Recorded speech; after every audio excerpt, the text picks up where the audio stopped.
अंबेडकर जयंती मनाने के लिए सभी पार्टियों में होड़ मची हुई है, मगर पिछले सप्ताह चिराग पासवान की पार्टी ने इसे 2 सप्ताह पहले ही तय कर लिया था कि हम अंबेडकर जयंती मनाएंगे। और साथ ही चिराग पासवान जिस प्रकार से कहते हुए नज़र आ रहे थे कि जिस प्रकार से घर जो दिल्ली में खाली हुआ उसमें अंबेडकर जी के प्रतिमाओं का जिस प्रकार से अनादर किया गया, अपमान किया गया, उसको लेकर न केवल केंद्र सरकार को घेरा, उनके अधिकारियों तक को भी बहुत बातें कही। उसके बाद फिर जैसे ही पटना आते हैं तो फिर अंबेडकर जयंती मनाने का वह प्रोग्राम बनाते हैं, मगर वह प्रोग्राम मिलर स्कूल फील्ड में, ये पिछले सप्ताह जिस प्रकार से वह मुआयना कर रहे थे तो उसके दौरान उनका कहना था कि हम यहीं पर अंबेडकर जयंती मनाएंगे, अपनी पार्टी का भव्य आयोजन करेंगे और तमाम चीज़ें। एमएलसी चुनाव का परिणाम भी आया था, उसको लेकर वह अपने चाचा पशुपति कुमार पारस की पार्टी को घेरते हुए नज़र आए थे कि उनकी जो सीटें जीती हुई है वह उसमें जदयू और बीजेपी का योगदान ज़्यादा है, उनका कुछ वैसा जनाधार या प्रभाव नहीं है। वह साफ तौर पर इससे इनकार कर गए थे।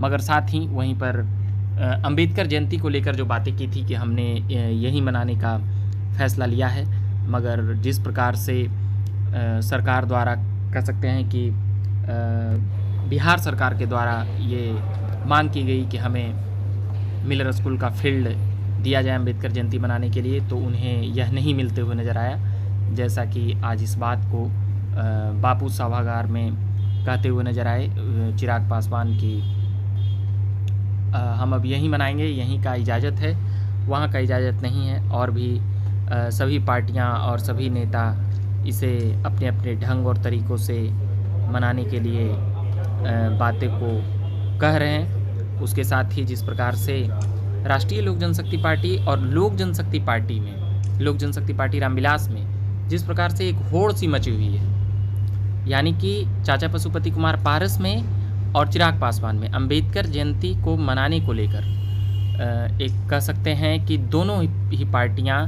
इसे कह सकते हैं कि रामविलास पासवान का जिस प्रकार से विचारधारा रहा है, दलितों के नेता के तौर पर उभरे, मगर सभी जातियों के नेताओं को लेकर चले और सभी जातियों के हक और हकूक़ की बातें उठाते रहे और करते रहे। मगर जो बातें समझ में आती है कि जिस प्रकार से चिराग पासवान को मिलर स्कूल का फील्ड नहीं दिया गया और बापू सभागार दिया गया, तो देख रहे होंगे कि बापू सभागार में जैसा कि 14 अप्रैल को मनाया जाएगा, यानी कि कल ही इसे मनाया जाएगा अंबेडकर जयंती। और साथ ही चिराग पासवान पूरे अपने दलबल के साथ कह सकते हैं कि प्रदेश अध्यक्ष दिख रहे होंगे और भी तमाम नेता, उनके नेता, प्रवक्ता, महासचिव, संसदीय दल के नेता, और बापू सभागार में ही मनाने का सभी का निर्णय हुआ। तो अब यहाँ पर मुआयना करके और ये तमाम बातें की कि हमें वो फील्ड की मांग की थी मगर नहीं मिली, तो हम यही मनाने का निर्णय अपना कर लिए हैं और इसकी इजाज़त मिल गई है। कई लोगों को और भी मिलर स्कूल का फील्ड जब मांगा जाता है, उसका एक बड़ा रीज़न है कि जदयू कार्यालय बगल में है। इसका जो बातें हैं मिलर हाई स्कूल के फील्ड जो है जदयू कार्यालय, आरजेडी कार्यालय के बगल में ही है, मगर जदयू कार्यालय के सटे हुए हैं। तो कई पार्टियां मांगती है तो कई लोगों को नहीं मिलता है। और चिराग पासवान से ऐसे ही अभी कहा जा रहा है कि नीतीश कुमार का जो मनमुटाव है और जिस प्रकार से चिराग पासवान हमलावर रहे हैं नीतीश कुमार से, क्या उसके कारण से मिलर हाई स्कूल का फील्ड नहीं दिया गया? ऐसे कई प्रश्न हैं जो राजनीतिक किस्से कहानी में उभरते रहेंगे। मगर फ़िलहाल जो बातें समझ में आई कि उनका कहना था कि हाँ, हमने बिहार सरकार से मांगा था मगर वो वहाँ नहीं इजाज़त मिली, तो हमने यहाँ मनाने का निर्णय लिया है। तो अंबेडकर जयंती का मेन जो रस्साकसी है, मेन जो दोनों तरफ जो मनाने का होड़ है, कल राष्ट्रीय लोक जनशक्ति पार्टी में भी मनाई जाने की, पूरी धूमधाम से मनाई जाने की बातें हैं। तो अब देखना यह है कि तमाम पार्टियां कैसे क्या कुछ करती है।